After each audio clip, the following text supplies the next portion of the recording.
gracias Eva, muchas gracias Carlos por esta invitación y muchas gracias a todos los que están presentes en esta charla escuchando, que bueno, esperemos que sea una charla de colegas. Ahí le veo a Ricardo, a Pablo, Gabriel, Fecia, estaba Leo. Bueno, yo ahora dejé de ver a todos, les agradezco mucho la presencia. Para mí es muy, muy importante participar de estos lugares de crecimiento. Creo que si algo nos dejó esta pandemia es eso, ¿no? Que encontramos grandes lugares de crecimiento, y me siento en un lugar muy honrado al momento de tener que preparar una charla para poder contar un poco a ustedes qué es lo que yo creo del entrenador como gestor, y bueno, plantear algunas ideas de esto que va a ser seguramente un árbol del cual se van a ir abriendo varios temas. La idea mía para la charla de hoy es justamente esa: poder presentar disparadores que nos generen muchas dudas. Siempre soy un gran defensor de las preguntas más que de las respuestas. Y bueno, si esta charla sirve un poco para eso, me voy a ir sumamente conforme. No sé, Carlitos, si ya puedo compartir pantalla. Me parece que sí. Sí, Hernán, sí. Y bueno, vamos a empezar. Yo lo que les pido es que cuando tengan una duda o algo, yo creo que en cuanto empiezo a compartir los dejo de ver. No, los veo acá, veo a 4 o 5 acá al costado, pero no hay ningún problema en que podamos parar y charlar en ese momento de la charla, no que tengamos que esperar al final de una exposición como si esto fuera una clase magistral, sino más vale esto de que pueda haber feedback y que podamos charlar entre todos. Y lo primero que les voy a preguntar, a modo de entrada en calor, es a ver quién se anima a decirme qué está viendo en esta foto que ustedes tienen a la izquierda de la pantalla. Un conejo. No hay problema. Un conejo. Un pato. Un pato. Y un conejo. Pato, conejo. Pato, conejo volando con el viento. Bueno, el que lo está mirando de izquierda a derecha ve un pato, ¿sí? Y el que lo está mirando de derecha a izquierda ve un conejo, ¿sí? Y a ver ahora. Una señora, una abuela. Una señora y una joven. Bien. ¿Quién dijo una señora y una joven? Axel. Axel. La joven la ve por este perfil y la señora acá, ¿no? Esta es la boca, esta es la nariz. Exacto, exacto. Y ahí les cambio el ángulo. ¿Y acá? Una mujer y un trompetista. Ahí va, ahí va. El que está mirando el fondo blanco está viendo un rostro de una mujer, y el que mira lo negro está viendo un saxofonista. Bueno, de eso se va a tratar esta charla, ¿sí? Yo creo que no creo en las verdades absolutas, mucho menos en cuanto a gestión, mucho menos en cuanto a gestión del deporte. Creo que puede haber varias verdades que conduzcan a caminos exitosos, y no pretendo que lo que yo vaya a decir hoy sea una verdad, porque no lo pretendo en la vida tampoco. Sí creo que el valor de lo que cada uno de nosotros exprese tiene que ver con la coherencia de todas las ideas, ¿sí?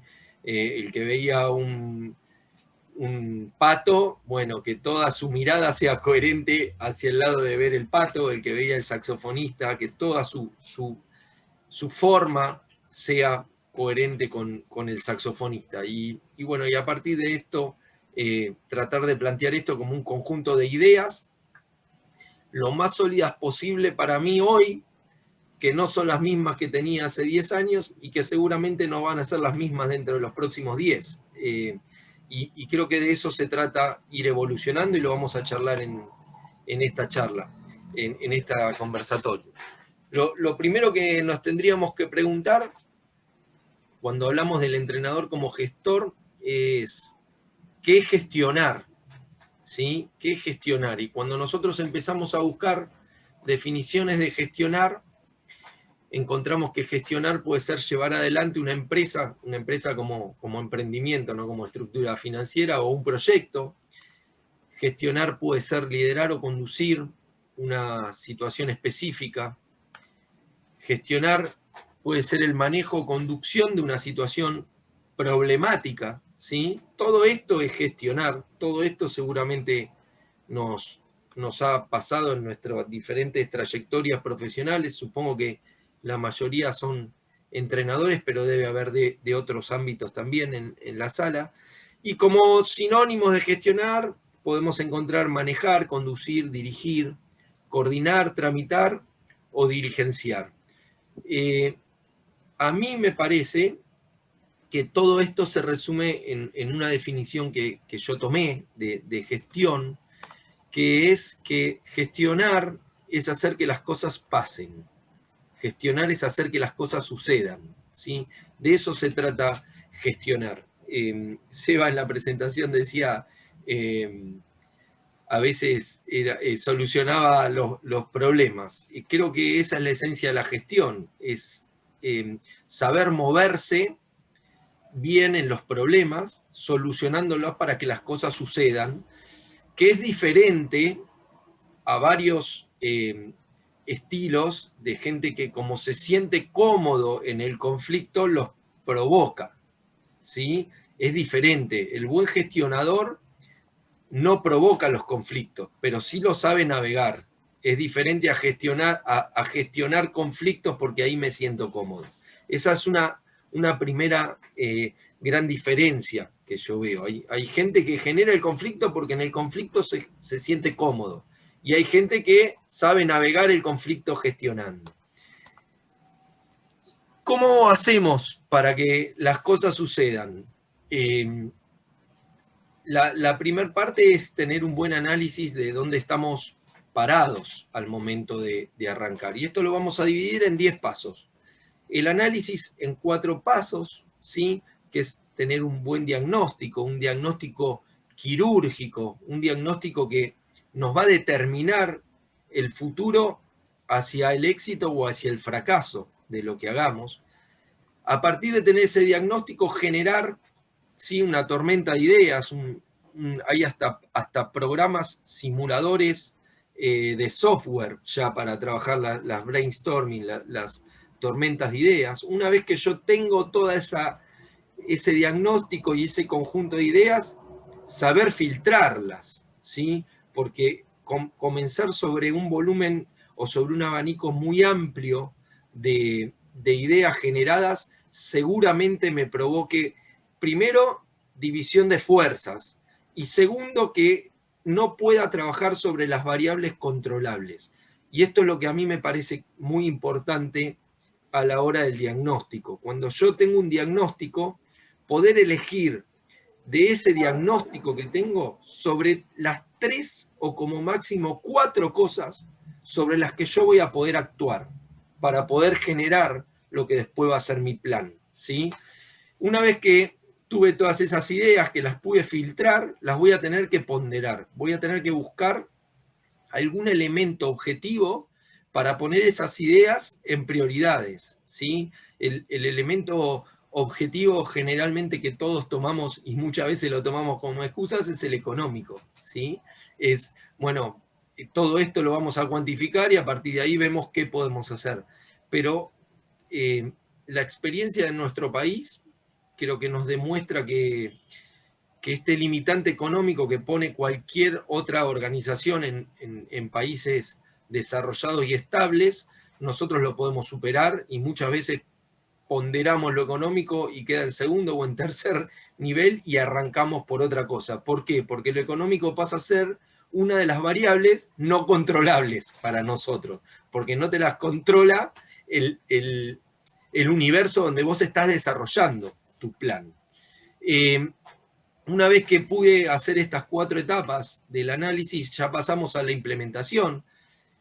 La primera etapa de la implementación es desarrollar, ¿sí? Desarrollar esas ideas que yo pude filtrar y pude ponerlas en valor, empezar a desarrollarlas. Es muy importante cómo yo las sepa comunicar, esas ideas, ¿sí? Y a partir de ahí, cómo las voy a implementar, ¿sí? Muchas veces los proyectos fallan porque la comunicación es mala, porque yo no puedo llevar o poner en palabras lo que realmente me llevó todo mi proceso de análisis y de implementación hasta el punto 6. Si yo a partir de ahí comunico mal, la implementación, que es el paso estratégico clave, va a fallar. Y después viene toda la etapa de control, que ya vamos a ver cuán importante es, en cuanto yo pueda poner metas medibles, que yo pueda profundizarlas o cambiarlas de acuerdo al momento en que me encuentro, y que pueda realizar una medición final para saber si realmente mi proyecto fue exitoso o en qué etapa se encuentra. Todo esto es un plan, es la elaboración de un plan. Estas 10 etapas para que las cosas sucedan son las 10 etapas que generan un plan de acción, ¿sí? Cuando nosotros hablamos de plan, vamos a tener etapas de diseño de ese plan. Y a partir de ahí vamos a hablar de 3 grandes fases de nuestro plan, ¿sí? Lo que va a ser nuestro plan estratégico, lo que va a ser nuestro plan táctico y lo que va a ser nuestro plan operativo, que va a tener que ver mucho con la mirada en donde la estemos poniendo, ¿sí? Pero a mí de nada me va a servir poner la mirada en el corto plazo, en el diseño de mi plan operativo, si yo no tengo en cuenta cuál es el largo plazo en el diseño de mi plan estratégico. Entonces, la solidez de mi plan va a estar dada por la comunión en las 3 etapas del diseño, ¿sí? Si ustedes me preguntan a mí, yo creo que esto debe llover como una catarata dentro de la estructura. O sea, tiene que llover, lo estratégico ir mojando lo táctico ir mojando lo operativo. No sé si se aprecia la metáfora, pero ahí va a estar la solidez del plan que yo presente, ¿sí? En que sea congruente cada una de las etapas al momento de diseñarlo. Vamos a ver un videíto cortito que nos muestra un poco los dos extremos, ¿sí? De qué se trata un plan estratégico y de qué se trata un plan operativo.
Bien, a ver si ahí pasa.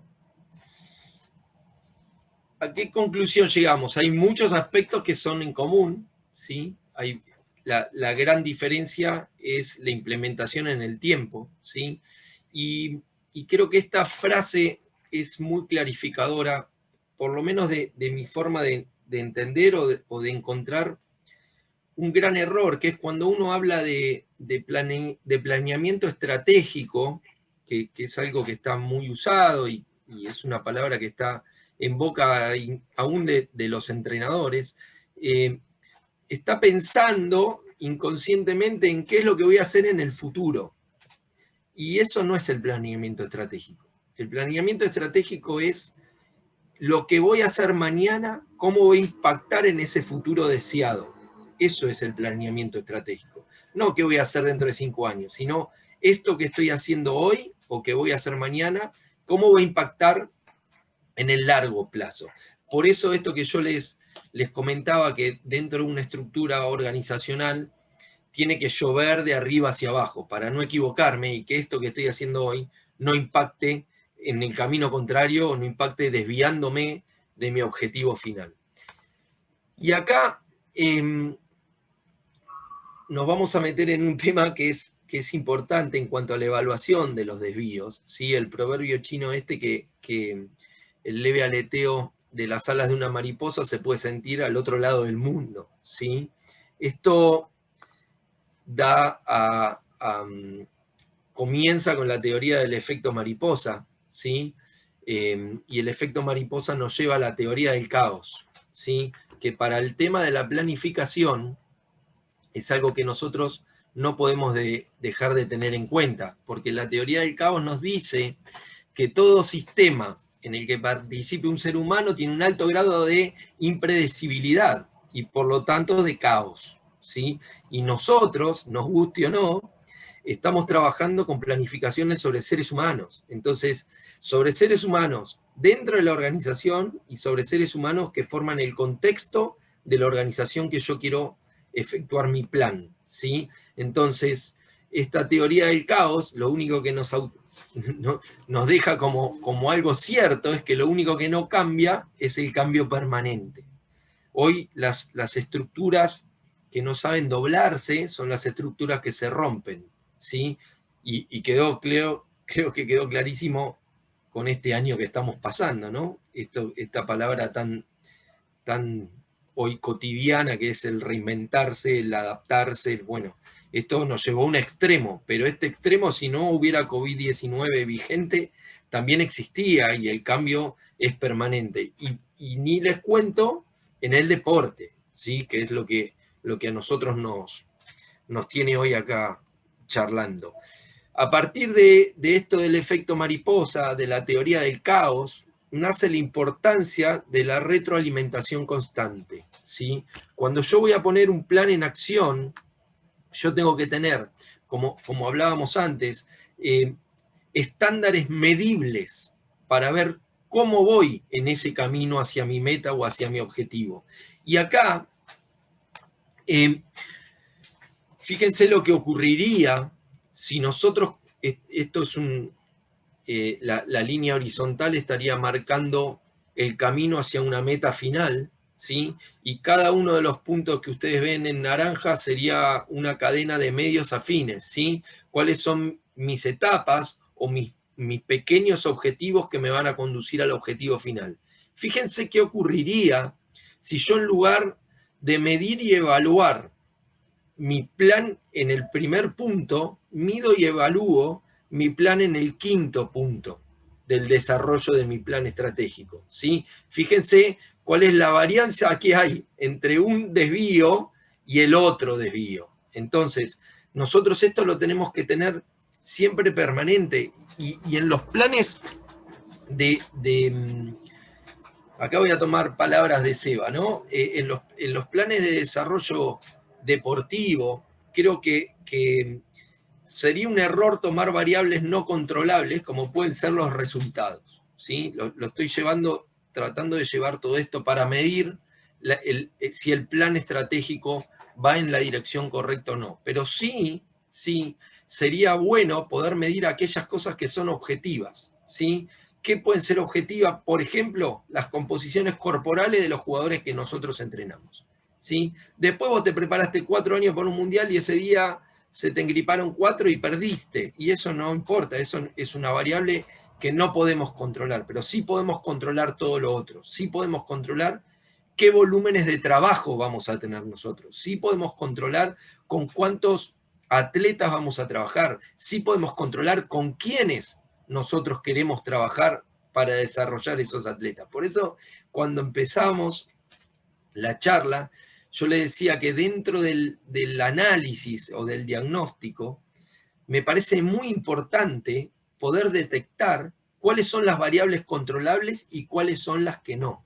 Las que no las voy a tener que incorporar en mi matriz, pero yo voy a apuntar fuerte sobre las que dependen de mí para poder evaluarme, ¿sí?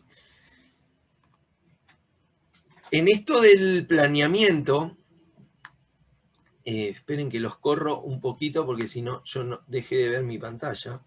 Ahí los puse al costado. En esto del planeamiento, y cuando empezamos a hablar de una pirámide organizacional, ¿sí? De la planificación de una organización hacia algo, ¿sí? Hacia un objetivo de una organización, en nuestro caso, una organización deportiva, yo voy a tener 3 niveles dentro de la organización, ¿sí? El nivel operativo, el nivel táctico y el nivel estratégico, ¿sí? Ese nivel estratégico, hoy, con el transcurrir de la charla, nos vamos a llevar una gran decepción, ¿sí? Pero están vinculados cada uno de esos 3 niveles con el contexto y con el tipo de decisiones que yo voy a poder tomar de acuerdo al nivel en la estructura que esté, ¿sí? Si nosotros podemos entender el contexto como que varía entre 2 grandes grupos, ¿sí? De elementos, los elementos sobre los que tengo certidumbre, ¿sí? Sobre las variables controlables, y los que yo tengo absolutamente incertidumbre de qué es lo que va a pasar. Ese tipo de contexto es el que afecta a cada uno de los niveles de la organización, ¿sí? El nivel operativo trabaja en un grado alto de certidumbre, ¿sí? Cuando vos pones a tu equipo a trabaja sobre un grado alto de certidumbre. En el nivel táctico vas a tener un mix de cosas que sabés que van a pasar y de cosas que no esperabas que pasen. Y el nivel estratégico, desgraciadamente, lo común es que trabaje sobre mucha incertidumbre.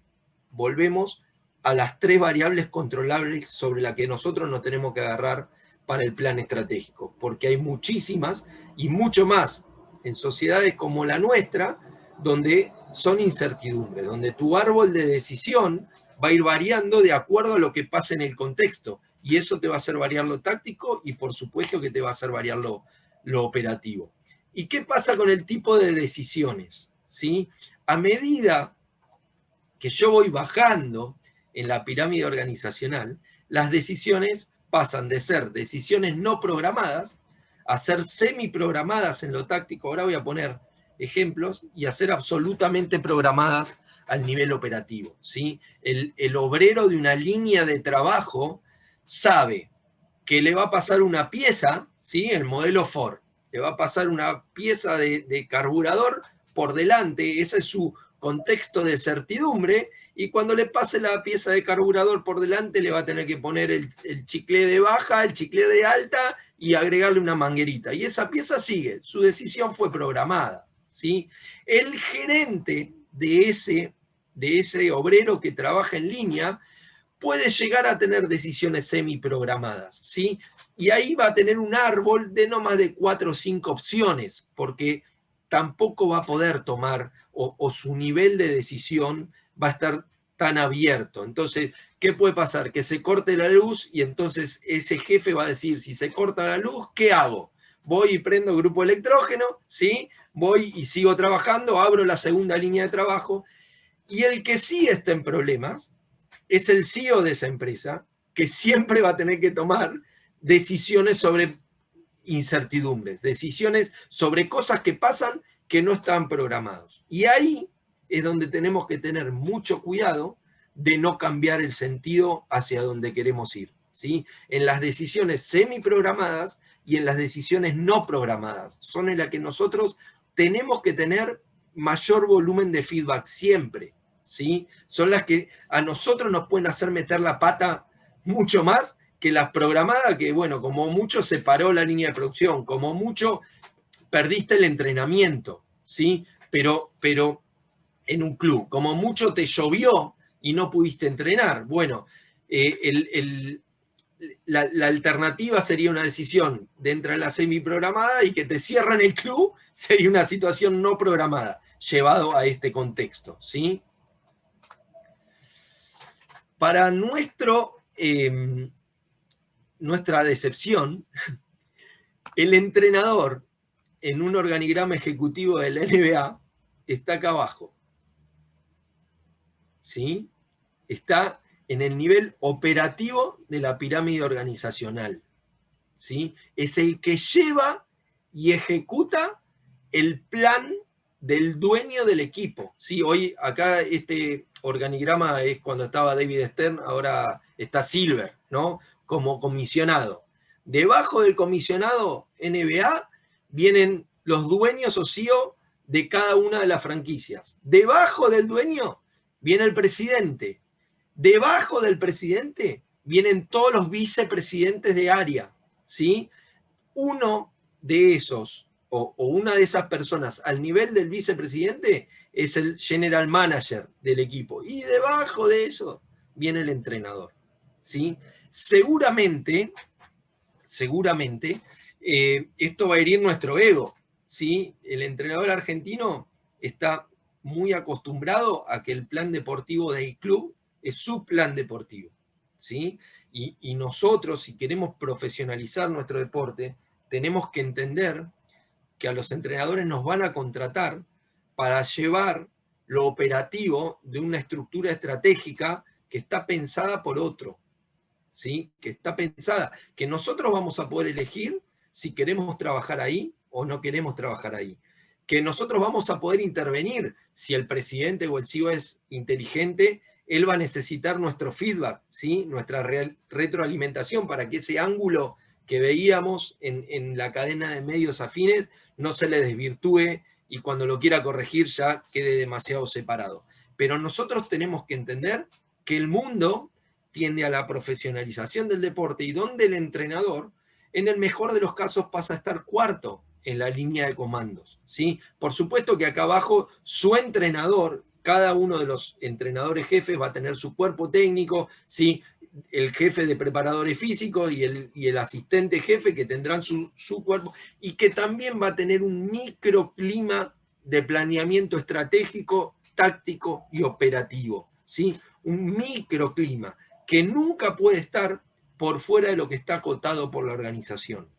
No sé si soy claro en esto, o sea, por eso yo hablo mucho de el entrenador como gestor y hago todo este planteamiento para que nosotros sepamos en qué lugar de la estructura futura y profesionalizada va a estar el entrenador, ¿sí? Es muy probable y es mucho más fácil y es una manera de pensar sobre la que los entrenadores estamos muy acostumbrados, ¿sí? El planeamiento a largo, mediano y corto plazo, el planeamiento estratégico, el planeamiento táctico y el planeamiento operativo. De hecho, lo hacemos los que han tenido la suerte alguna vez de que los contraten para 4 o más años, lo han hecho, ¿sí? Lo han hecho, pero sepamos que es algo que en realidad lo tiene que hacer la organización, ¿sí? Que para nosotros, por nuestra manera de pensar, los podemos asesorar, que nosotros poniéndonos a estudiar, ojalá podamos ser los dueños de esto, ¿sí? Ojalá podamos ser los presidentes o los vicepresidentes dentro de esta estructura. Pero sepamos que el entrenador moderno, como gestor, está acá abajo dentro de la estructura. Resumiendo, ¿sí? El gestor deportivo va a tener que saber administrar recursos financieros, ¿sí? Va a tener que saber, para mí, es lo más difícil, ¿sí? Yo creo que el tema de la administración de tiempos para llegar al cumplimiento de metas depende muchísimo de la experiencia. No en vano, los japoneses en la cúpula de todas sus estructuras tienen el Consejo de Sabios, ¿no? El Consejo de Sabios no le va a decir al operario cómo tiene que poner el tornillo, pero seguramente no le va a pifiar en cuánto va a tener la producción, en cuánto tiempo va a tener la producción, en cuánto tiempo va a llegar a algo. Yo creo que la gestión del tiempo depende mucho de la experiencia del gestor, ¿sí?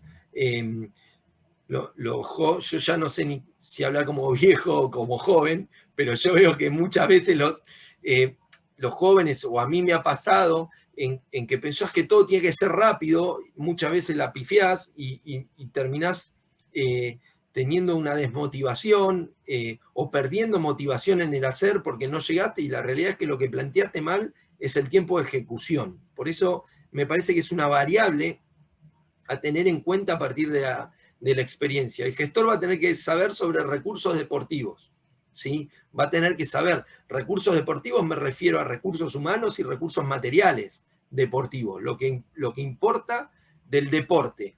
Esto hoy no es excluyente, no es excluyente, ¿sí? Los gerentes de los equipos NBA vienen del mundo de los negocios, ¿sí?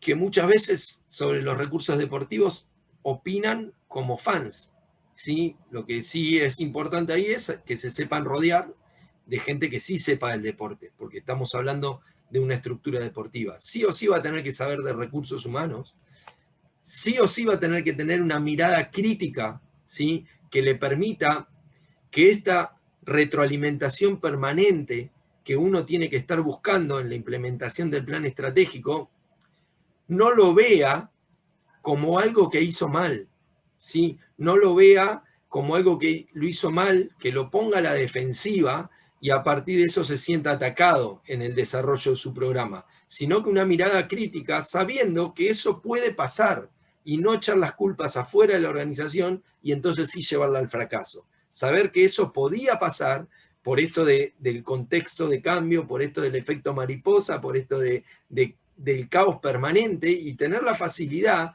de aprender de lo que hay, de cuando algo sale mal o cuando algo se me desvía de mi plan. Y por último, seguramente tiene que poder manejar los recursos materiales, ¿no? Las estructuras y las infraestructuras donde este plan se vaya a desarrollar. Para cerrar un poquito esta primer parte de la charla, y yo hoy estuve pensando, esto lo agregué en la mañana de hoy, ¿cuáles son para mí los 10 errores más importantes del gestor deportivo? El primero es esto que hablábamos recién, la falla en la gestión del tiempo, ¿sí? Ni poner tiempo de más es bueno, ni poner tiempo de menos es bueno. Poner tiempo de más, el por las dudas, implica desperdicio de recursos, ¿sí? Si nosotros somos los entrenadores y le decimos, y no, mirá, por las dudas, en vez de hacer la gira por Europa de 10 días, la hacemos de 2 meses, el gerente financiero que tenemos arriba seguramente nos va a caer en la cabeza cuando le planteemos eso, ¿sí?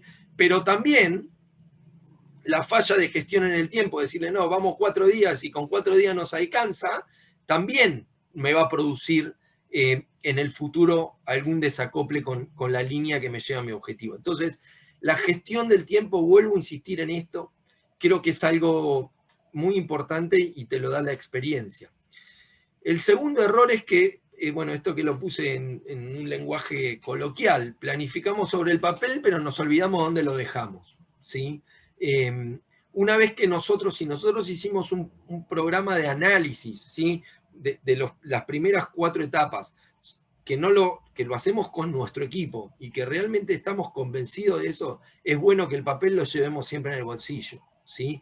Hay mucha tentación a olvidarnos de lo que escribimos, ¿sí? Y siempre tenemos que tratar de tener, en el caso de los entrenadores, voy a hablar de mí, que no me gusta, o está mal, siempre busqué asistentes que no piensen igual que yo, que nos pongamos de acuerdo en cuál es el plan que vamos a implementar y que todo el tiempo que ven que yo me desviaba, me agarren de la oreja y me digan, vení, leamos lo que escribimos y volvemos a replantearlo, ¿sí? Me parece que ese es un rol que hay que buscar en el equipo de trabajo, que siempre nos acordemos dónde dejamos lo que escribimos. Muchas veces nos olvidamos de la comunicación interna. Esto lo puse en el primer gráfico que mostramos.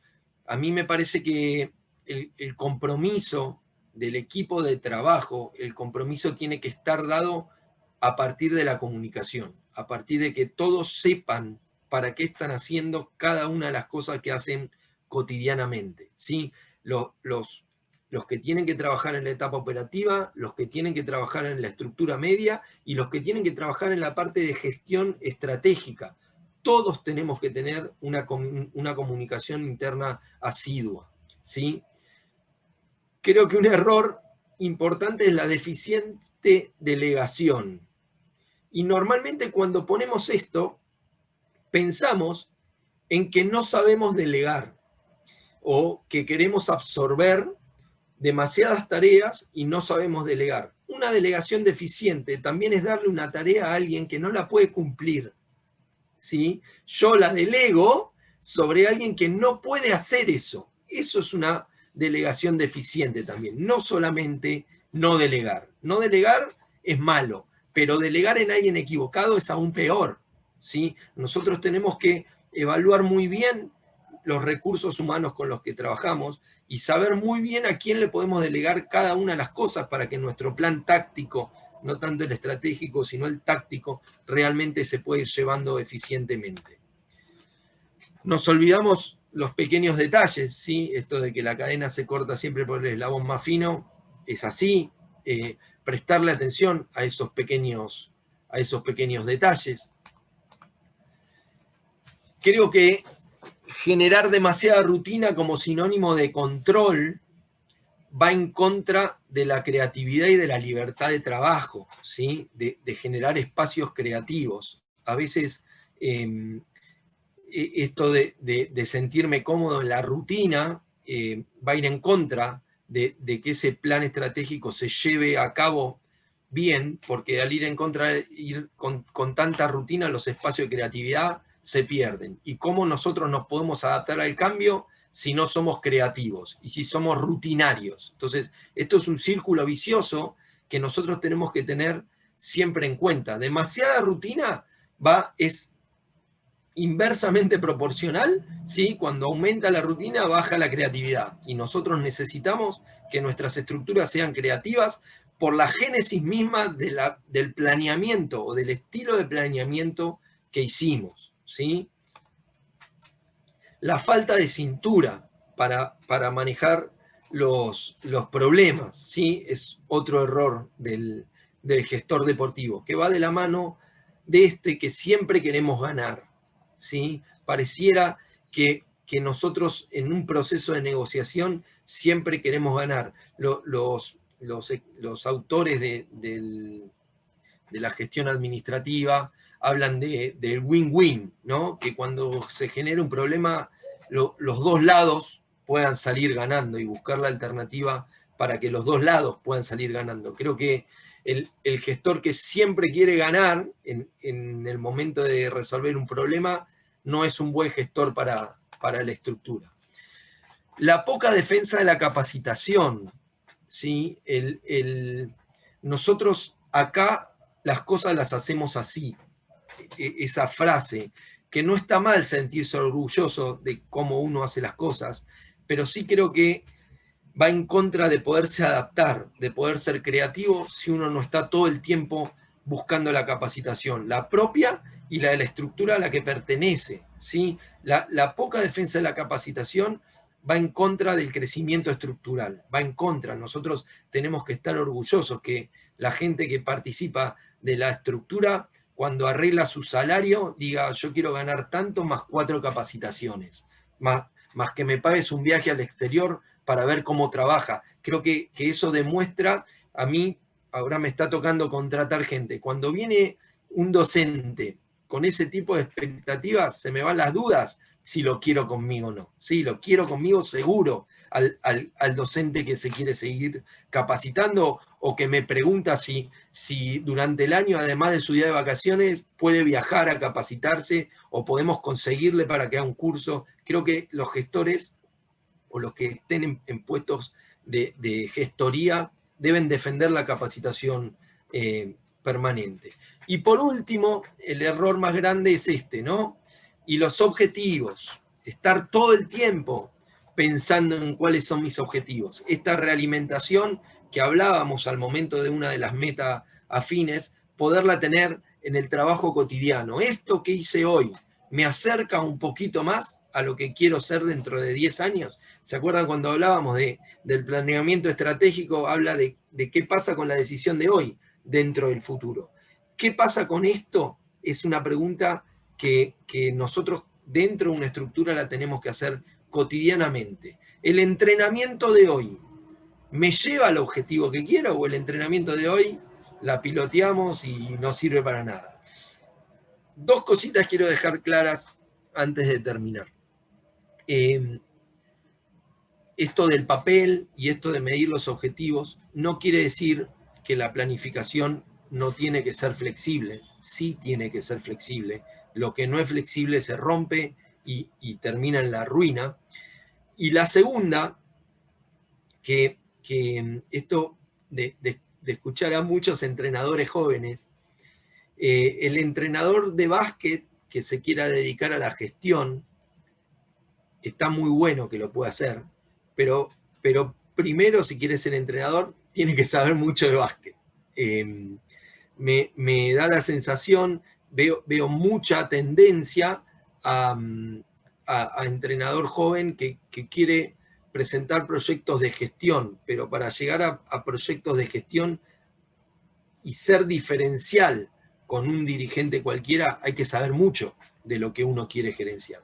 Entonces, me parece que eso puede ser una aclaración antes de terminar. No sé si me pasé de tiempo, les quiero agradecer y bueno, abro para que podamos intercambiar preguntas.